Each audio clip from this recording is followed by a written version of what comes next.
Baik, selamat malam. Assalamualaikum warahmatullahi wabarakatuh. Mohon maaf ya, selamat malam karena saya bikin materinya malam nih. Oke, saya lanjutkan materi tentang pengantar pendidikan buat kawan-kawan, khususnya di program studi bahasa Inggris. Di sini saya ingin menyampaikan lanjutan dari apa yang kemarin sempat kita bahas bersama, yaitu hakikat pendidikan ya. Jadi pada dasarnya namanya pengantar pendidikan ini tidak lepas dari konsep-konsep dasar sebenarnya, konsep dasar atau pondasi awal bagaimana peran pendidikan ini menjadi sesuatu yang sangat penting khususnya bagi tenaga pengajar atau bagi calon pendidik di ruang lingkup keguruan ya, khususnya di kampus kita di IKIP Pontianak. Ini menjadi bagian yang sangat substansi sekali karena landasan kita adalah kalau seorang calon pendidik dia tidak menjiwai dari kondisi latar belakang dia, ya nanti dalam implementasi pengajarannya kurang begitu bagus dan saya kira kurang begitu signifikan untuk mendapatkan hasil yang mungkin lebih baik. Karena seorang tenaga pendidik ini atau seorang pendidik atau calon guru, calon pengajar itu yang pertama adalah memiliki niat yang tulus bagaimana mengembangkan atau berbagi ilmu secara kompetensi dengan landasan-landasan kajian ilmiah yang telah didapatkan. Jadi tidak sembarangan, tidak semua orang bisa memberikan sebuah ilmu, transformasi ilmu yang bagus, tetapi di kajian pendidikan ini atau latar belakang pendidikan untuk kita semua itu kita sudah dibekali bahwasanya ilmu-ilmu keilmuan secara substansi ilmu bidang studinya dan konsep dasar bagaimana pengelolaan pendidikan itu bisa dijalankan secara optimal melalui berbagai mekanisme yang tentunya dipelajari di saat kita kuliah atau mahasiswa kuliah. Nah, langsung saja saya ingin menyampaikan berkaitan dengan kemarin kita sudah hakikat pendidikan dan di sini saya ingin membicarakan ciri-ciri umum pendidikan yang biasanya kalau kita bicara ciri itu pasti ada identifikasi yang mungkin melatar belakangi kedetailan atau tingkat kedetailan pada suatu objek. Nah, objek di sini adalah pendidikan. Nah, ada hal yang memang sangat menarik ya menurut saya di pendidikan ini karena apa? Dia ini memiliki konsep yang memang kuat dasarnya untuk pengembangan disiplin keilmuan pada suatu bidang. Nah, contohnya di sini saya memberikan sedikit tulisan mengenai bagaimana ciri-ciri secara umum pendidikan ini memiliki tujuan yang harus dicapai dan ini sebenarnya bukan hanya ingin dicapai ya yang saya sampaikan ini, tetapi misinya adalah tujuannya adalah ingin dicapai. Jadi punya orientasi, punya planning, punya perencanaan yang bagus untuk meningkatkan kompetensi secara hierarki ataupun harfiah. Nah, di sini yang harus dicapai adalah apa? Perkembangan kemampuan individu. Itu yang pertama. Pengembangan kemampuan individu yang harus kita dorong itu bukan hanya kemampuan dari personal bagi seorang calon pendidik aja, tetapi perkembangan kemampuan individu ini harus balance antara siapa? Antara si tenaga pendidik dan peserta didik. Keseimbangannya seperti apa? Yang pertama, seorang guru dia punya kewajiban untuk belajar dan memahami sebuah substansi materi. Dan materi itu bukan hanya dia hafalkan, tetapi dia harus memahami lebih dari apa yang dia pelajari. Itu poin pertama yang harus dimiliki seorang guru. Yang kedua, apa yang sudah dipelajari oleh guru itu bisa ditransformasikan kepada peserta didik untuk mengembangkan disiplin ilmu yang dia dapatkan sesuai dengan kompetensi yang dia capai atau yang ingin dicapai.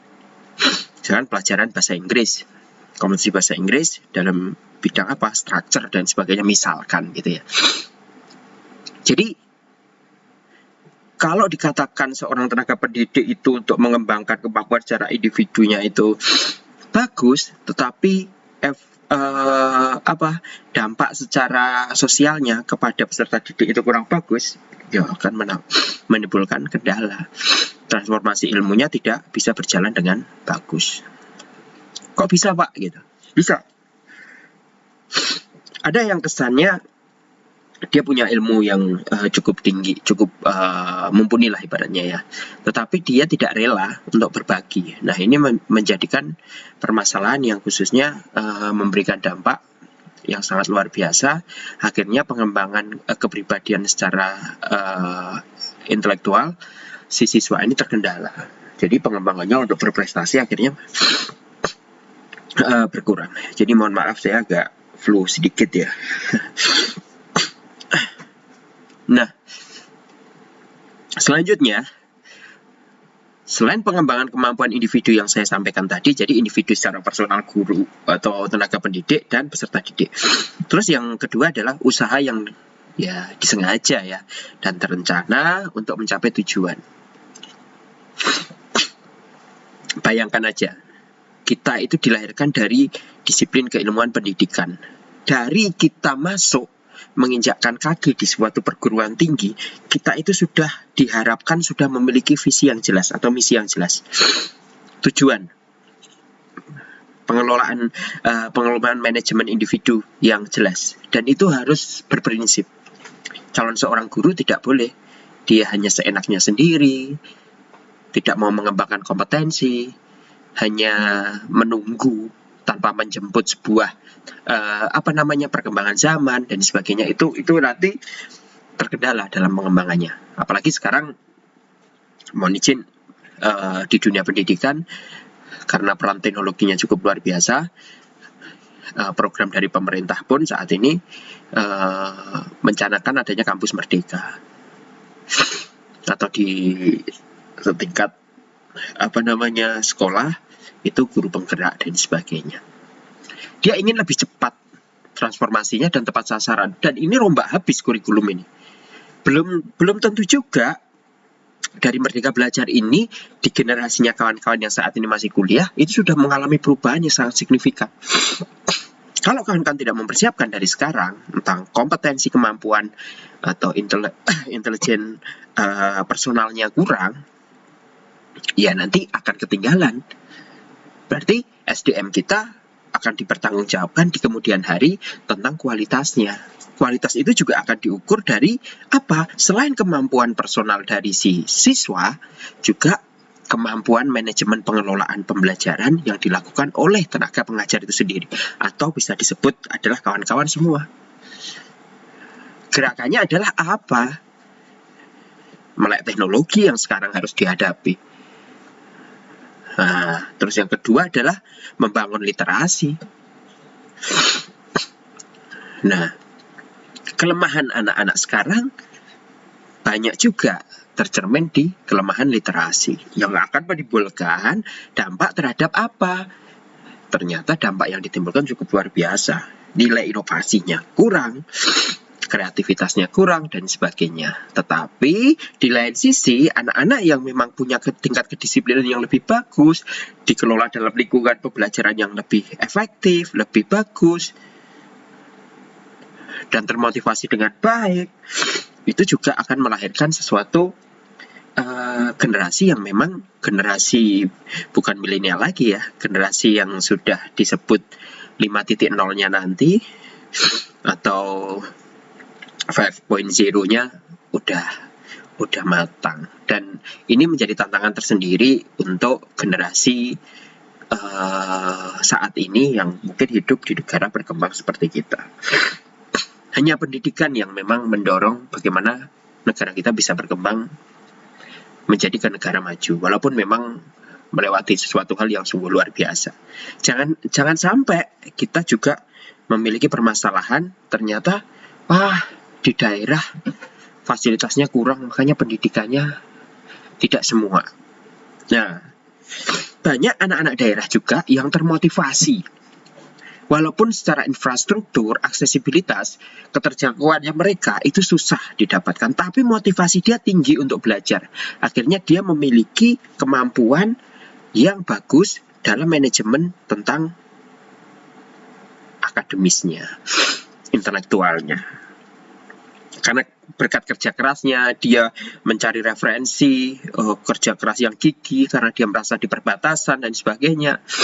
Nah, oleh karena itu, yang perlu kita sorotin adalah perhatian oleh pemerintah bagi kita untuk rekan-rekan kita yang ada dan jauh di sana, yang ada di perbatasan, yang aksesnya susah, kita harus lewat sungai dan lain sebagainya seperti di Kalimantan. Nah, ini harus kita perhatikan kalau kita, mulai sekarang perhatian untuk mereka yang ada di perbatasan, khususnya pendidikan sudah mulai ada dan lain sebagainya. Nah, ini menimbulkan adanya sebuah dampak perubahan dari kondisi visi pembangunan pendidikan yang ada di Indonesia. Secara personal harus didukung. Kita lahir di dunia pendidikan, tadi saya sampaikan menginjakkan kaki pertama kali di kampus, kita punya orientasi, saya setelah lulus tidak harus bertahan di Pontianak. Saya setelah lulus harus bisa mengimplementasikan apa yang saya dapatkan untuk saya kembangkan di daerah saya, karena di daerah saya saat ini angka buta hurufnya cukup tinggi. Angka stunting di Kalbar ya, mohon maaf, stuntingnya juga cukup tinggi. Ternyata gizi buruk dan sebagainya itu di beberapa wilayah cukup lumayan besar. Nah, ini PR kita bersama gitu. Kawan-kawan ini sudah anugerah luar biasa ya. Kayak judul lagunya Ceylon Seven ya, anugerah terindah yang pernah kumiliki imbalannya. Nah, ya ini anugerah, kawan-kawan diberikan kesempatan untuk belajar, mengembangkan disiplin ilmunya, ya memang benar-benar harus dimanfaatkan. Setelah lulus, kualitas kawan-kawan itu dipertaruhkan. Siap nggak berkompetisi? Kawan-kawan di bahasa Inggris punya skill tambahan sih menurut saya untuk di era sekarang. Selain by teknologi, dia bahasa. Kawan-kawan bisa menguasai bahasa Inggris dengan bagus, bisa kawan-kawan ibaratnya telaten gitu ya bahasa Jawanya kalau di saya. Itu kawan-kawan sangat dibutuhkan di luar sana. Karena seperti saat ini, mohon izin, di Thailand ini sangat gencar sekali ya. Belum lama beritanya bahwasanya Thailand memberikan pelatihan kursus kepada warga Thailand untuk bisa belajar bahasa Indonesia. Kawan-kawan ini sebagai leader sebenarnya, karena bisa mengkomunikasikan dari bilingual ya, dua bahasa Indonesia, bahasa Inggris, yang bisa dibantukan di sana. Dan ini memberikan gambaran bahwasanya dampak promosi bahasa kita juga sebenarnya sudah mulai bukan go internasional ya, maksudnya ya sudah mulai beranjak ke luar dan sudah mendapatkan kepercayaan. Dan kawan saya ada, mohon izin, sekarang dia ada di Singapura, dia ngajar bahasa Indonesia, dan ya kalau kita tanya gajinya berapa, ya intinya dia lebih besar, mungkin bisa dikatakan berlipat-lipat dari kita gitu ya, dari saya secara jujur, karena memang dia punya orientasi bagaimana saya punya kemampuan berbahasa Indonesia, tapi bisa dimanfaatkan di negara tetangga-tetangga saya. Ternyata dia ikut programnya dari Kemenlu pada waktu tahun 2000 berapa ya waktu itu ya, 2009 atau apa ya. Nah, ternyata malah kebenaran sekali dia malah ada di Singapura. Nah, ini kita tidak tahu nasib kita nanti ke depan seperti apa, tetapi atas niat usaha kita memiliki tujuan yang bagus. Tadi makanya saya pesankan, setelah kita punya misi yang jelas, setelah kita selesai, jangan ngumpul di Pontianak gitu. Di daerah kawan-kawan itu butuh kalian untuk mengembangkan sebuah tujuan, bahwasanya pendidikan itu bisa dikatakan merata gitu. Ini substansi, walaupun tulisannya sedikit, tapi filosofi pemaknaannya cukup tinggi dan cukup banyak gitu. Nah, selanjutnya, yang ketiga, dapat dilakukan di lingkungan keluarga, sekolah, dan masyarakat. Kawan-kawan perlu diingat bahwasanya pendidikan itu bukan hanya dilakukan di ruang lingkup sekolah saja, ruang lingkup perguruan tinggi. Apalagi perguruan tinggi, saya kasih contoh ke kawan-kawan. Karena kawan-kawan ini masih muda dan baru semester awal. Kawan-kawan jangan latah dengan kondisi kehidupan yang ada di perguruan tinggi atau di kampus. Ya, saya pernah kuliah dan saya lulusan di Universitas 11 Maret gitu ya. Mungkin itu negeri ya. Saya baru semester 1 itu saya dengar. Semester 1 itu saya kaget gitu. Duh, kayak gini gitu ya. Ternyata lingkungan kami itu memaksa untuk saya lebih banyak mencari referensi dibandingkan saya menerima materi-materi dari dosen. Dan itu konsep awal yang harus saya terima dan konsekuensinya harus siap. Kalau saya tidak seperti itu, lingkungan saya mengatakan saya kalah saing dengan kawan-kawan yang lain berkaitan dengan peningkatan kemampuan atau keilmuan. Akhirnya timbullah suatu gengsi pada waktu itu. Gengsinya apa? Di saat saya lulus orang geografi, pada waktu itu saya tidak bisa mempelajari bagaimana teknologi IT GIS atau sistem informasi geografis dengan software untuk membuat peta.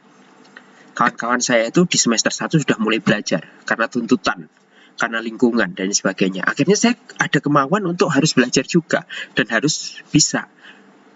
Ternyata dimotivasilah oleh guru, oleh dosen, bahwasanya manfaat dari apa yang kamu pelajari baik teknologi itu ternyata cukup luar biasa kalau nanti kamu kerja dan lain sebagainya.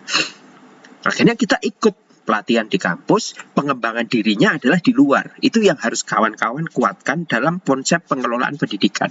Makanya pendidikan itu bisa dikuatkan atau diberikan konsep melalui sekolah, tapi diperdalam lagi melalui keluarga dan lingkungan sosial atau lingkungan masyarakatnya. Ini adalah hal yang memang kawan-kawan harus teladani betul, bahwasanya jangan menunggu dosen untuk menyampaikan materi, tetapi substansi materi walaupun sedikit dari dosen itu bisa akan berkembang sebesar-besarnya atau seluas-luasnya apabila kawan-kawan bisa mengembangkan atau mencari sebuah referensi. Najwa Shihab itu pernah menyampaikan pada waktu obrolannya bahwasanya saya belajar banyak di luar dibandingkan di kampus atau di sekolah gitu. Karena di luar itulah yang mengembangkan saya untuk tahu segalanya. Tidak di saat saya ada di sekolah disuruh guru untuk membaca, ternyata kalau itu saja peningkatan kemampuan atau kapasitas akademis dan wawasan kita terbatas, hanya itu aja. Tetapi kalau di luar, minimal kita sudah ada niatan untuk sering membaca, ternyata wawasan kita bisa dipertanggungjawabkan dan banyak tahunya dibandingkan dengan hal yang lain. Ini hal yang sangat penting. Ada 3 ciri khas pendidikan yang bisa kita teladani dan bisa kita ukur bagaimana aspek ketercapaiannya. Dan ini sudah terbukti di beberapa negara di dunia dan mungkin orang-orang sukses yang ada di lingkungan sekitar kita. Nah, jadi jangan anggap remeh adanya suatu pembelajaran itu. Pak, di lingkungan kami, Pak, itu Pak, dalam satu kelas itu kalau nggak ada dosen ya rata-rata cuma main aja. Misalkan main-main game aja dan sebagainya.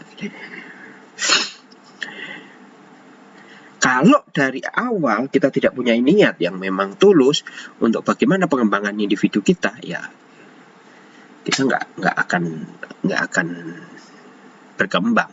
Paradigma ini dari tahun 2000 sampai sekarang itu perubahannya sangat pesat sekali. Di era saya, kalau di lingkungan kampus saya, kalau kita itu belum masuk perpustakaan itu dinyatakan mungkin kita tidak melek akan literasi. Karena kita saling berkompetisi bagaimana bisa mendapatkan sebuah sumber informasi melalui textbook atau waktu itu kan buku ya. Internet udah berkembang tapi belum begitu pesat. Jurnal belum begitu pesat. Nah, tapi sekarang kita difasilitasi oleh semua sistem dan teknologi yang kita harus bisa dapatkan dan kita harus kelola dengan baik untuk meningkatkan intensitas kemampuan secara personal. Kawan-kawan harus sudah siap, mumpung masih semester awal gitu ya. Saya sempat nyesel sih sebenarnya pada waktu itu. Mohon maaf, mungkin kawan-kawan juga kaget juga. Jadi saya tuh SMA itu saya kan ada penjurusan tuh. Jadi jurusan saya itu adalah di ijazah bahasa Jerman. Tapi setelah kuliah Di saat saya mau kuliah, saya ingin kuliah di Jogja dengan salah satu perguruan tinggi negeri. Saya mau mengambil, kalau waktu itu namanya SMPTN dan sebagainya ya. Itu sama orang tua saya nggak boleh, karena jauh gitu ya. Nah, itu yang mendorong saya akhirnya, loh, waduh gimana ini gitu. Padahal saya punya orientasi. Pada waktu itu saya pengen setelah ini, karena saya mempelajari bahasa Jerman pada waktu SMA, nanti kalau bisa saya pengen ke Jerman, bayangkan. Itu adalah sebuah tujuan yang mulia. Nah, tetapi karena orang tua pada waktu itu tidak mengendaki, akhirnya saya ngambil di perguruan tinggi negeri yang ada di dekat saya, di Solo ya. Nah, akhirnya karena niatan yang keras, saya harus bisa masuk. Ya alhamdulillah bisa. Kompetisinya pada waktu itu luar biasa.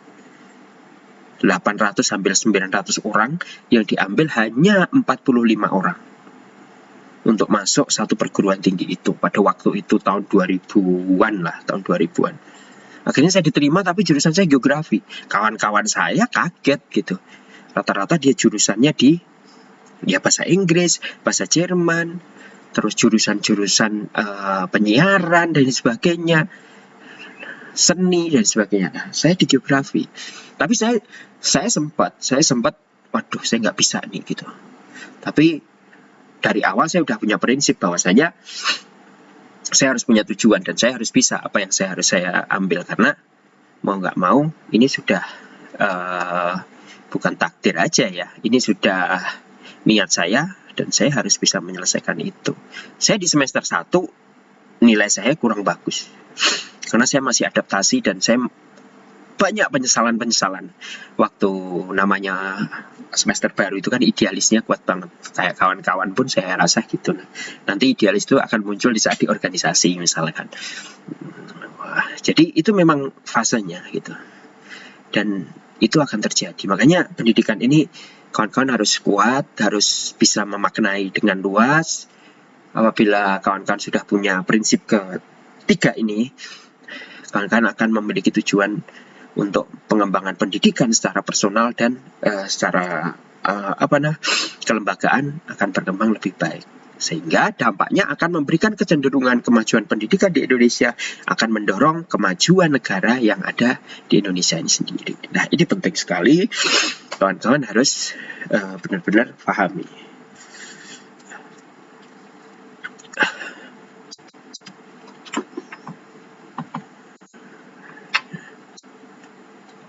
Nah, kan banyak bisa menjadi referensi juga ya. Saya kasih gambaran.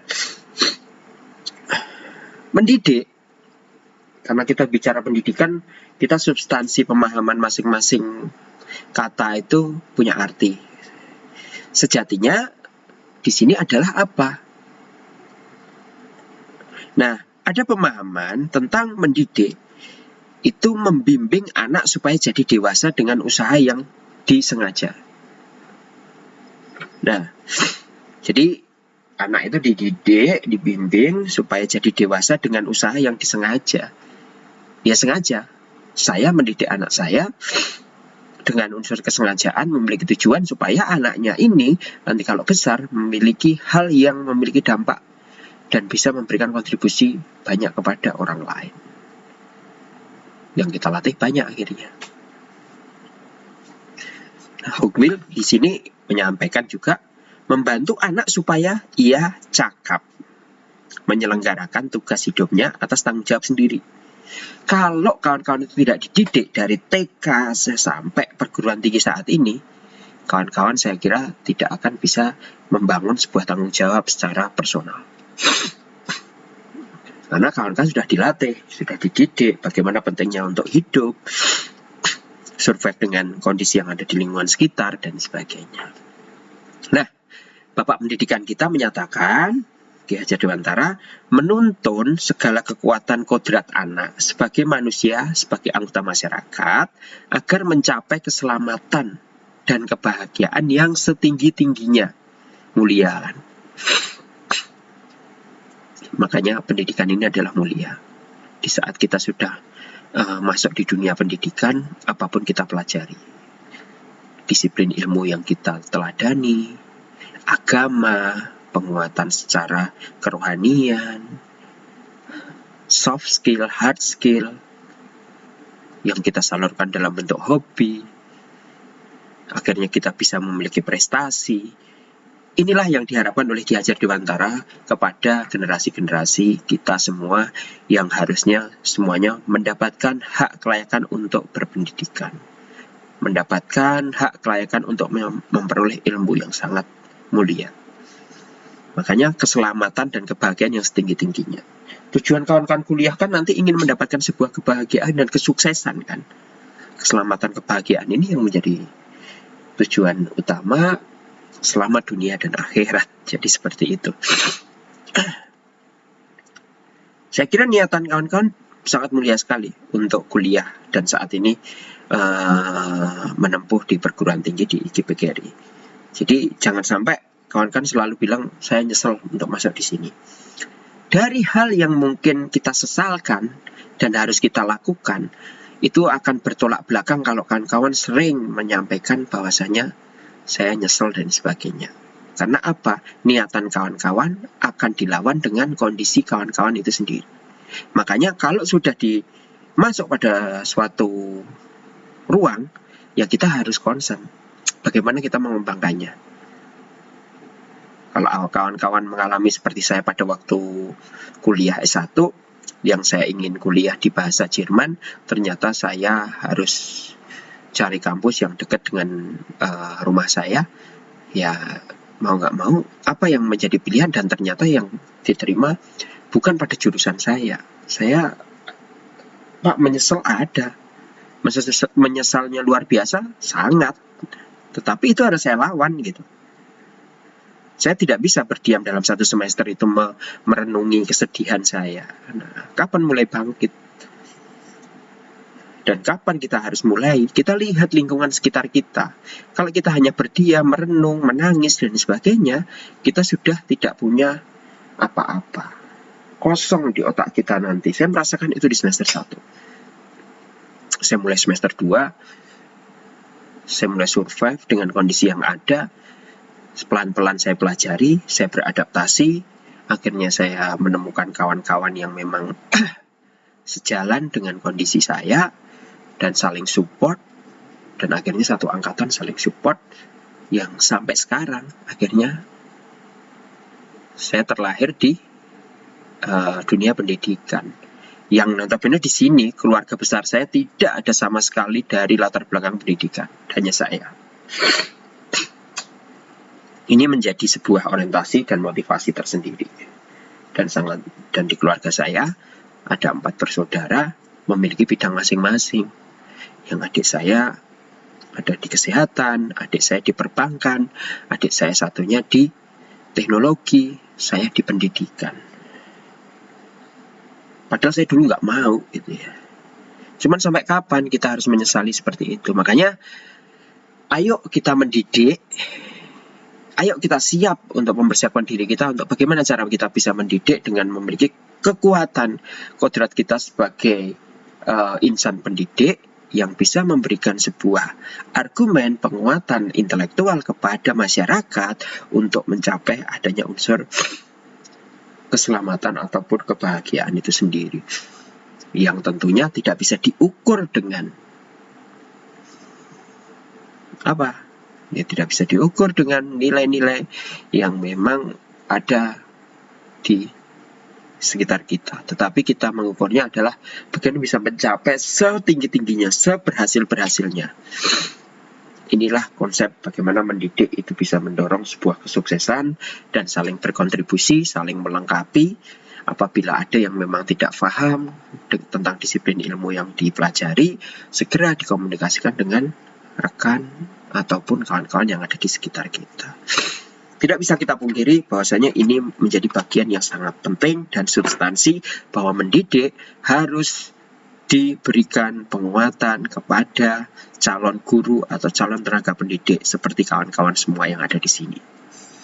Sehingga untuk menikmati proses perkuliahan itu tidak terkendala dan bermasalah dengan niatan atau bertolak belakang dengan niatan kawan-kawan. Jangan sampai itu terjadi. Jadi seperti itu. Nah, saya ingin ini substansi aja ya, substansi pemahaman ya. Jadi perbedaan pendidikan dan pengajaran, yang pertama adalah saya bicara pengajaran. Pengajaran itu lebih ya mengutamakan pada penguasaan pengetahuan, keterampilan, terus memakai waktu relatif pendek, metodenya lebih teknis, rasional, dan praktis. Itu pengajaran. Jadi ruang lingkupnya pengajaran lebih ke substansi teknis ya. Jadi langsung ke praktek lah ibaratnya ke siswa gitu. Nah, sedangkan pendidikan itu lebih mengutamakan pembentukan manusianya. Seperti saya memberikan perkuliahan pengantar pendidikan, inilah substansi secara psikologis. Bagaimana kawan-kawan harus saya rubah tentang nilai, orientasi, niat, sikap, supaya memang menjadi insan tenaga pendidik yang memang profesional. Menyadarkan, yuk kawan-kawan ini adalah insan pendidikan. Ayo kita dorong, kita kuatkan argumen kita dan kuatkan tentang keilmuan kita untuk memberikan sebuah kontribusi kemajuan pendidikan di negara kita. Dan waktunya relatif panjang. Kenapa pengantar pendidikan ini kok 1 semester, Pak? Ada. Nanti jenjang-jenjang berikutnya adalah psikologi pendidikan, perkembangan peserta didik, dan lain sebagainya. Itu adalah rangkaian dari pengantar pendidikan saya ini. Metodenya bersifat psikologis kan? Nah, tadi saya sampaikan. Pendekatannya adalah manusiawi. Saya selalu memberikan penekanan pesan-pesan kepada kawan-kawan mumpung di semester baru. Jadi jangan sampai nanti apa yang kami sampaikan ini ternyata hanya lewat begitu saja. Sehingga niat tulus kawan-kawan untuk menjadi seorang pendidik itu loss. Nah, di saat sudah kita bicara teknis tentang pengajaran, nanti ada mata kuliah lain untuk memberikan penguatan strategi belajar mengajar, metode pembelajaran, belajar dan pembelajaran. Nah, ini udah kita bicara teknis, tapi kalau kita bicara substansi pendidikan itu adalah psikologi, konsep teoritis, sifatnya abstrak, tetapi membangun sebuah penguatan motivasi. Bagaimana kita bisa mendekatkan pada disiplin keilmuan kita, dan kita punya penguatan tentang bagaimana mendorong supaya mulia apa yang kita kerjakan dan kita jalankan. Ini orientasi yang memang menjadi parameter untuk mendukung kemajuan pendidikan di negara kita ataupun di daerah kawan-kawan masing-masing. Jadi tolong, walaupun ini materinya nggak begitu panjang, tapi substansi apa yang saya sampaikan ini kena di hati kawan-kawan sehingga mencintai apa yang menjadi orientasi pribadi kawan-kawan saat ini kuliah. Jangan permasalahkan kalau kuliahnya ini baru daring, saya mendapatkan ilmu yang seperti ini dan sebagainya. Apabila kawan-kawan bisa beradaptasi dengan kondisi lingkungan yang ada, mau melakukan sebuah effort perubahan dan sebagainya, saya yakin kawan-kawan akan memiliki dampak yang lebih bagus. Berani berisiko. Berani berisikonya apa? Ya, di saat kondisi seperti ini tidak menghalangi saya untuk belajar. Saya harus punya terobosan. Inilah orang-orang yang dicari sebenarnya untuk membangun sebuah kualitas pendidikan yang lebih bagus. Makanya konsep-konsep kurikulum yang ada di Indonesia saat ini dirubah dan dirombak total oleh pemerintah.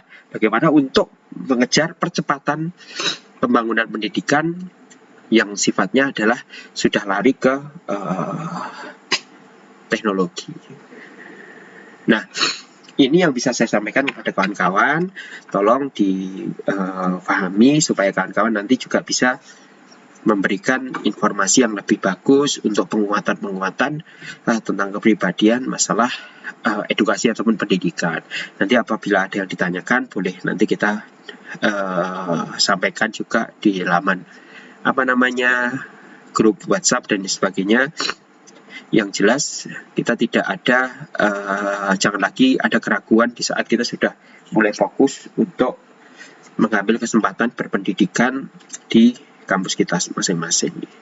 Atas niatan yang tulus, insya Allah akan memberikan kontribusi yang baik pada kawan-kawan dan lingkungan yang ada di sekitar kawan-kawan. Mungkin ini yang bisa saya sampaikan sedikit, tapi muatannya sangat filosofis dan sangat besar sekali. Terima kasih. Sekian. Wabillahi taufiq wal hidayah. Wassalamualaikum warahmatullahi wabarakatuh. Terima kasih.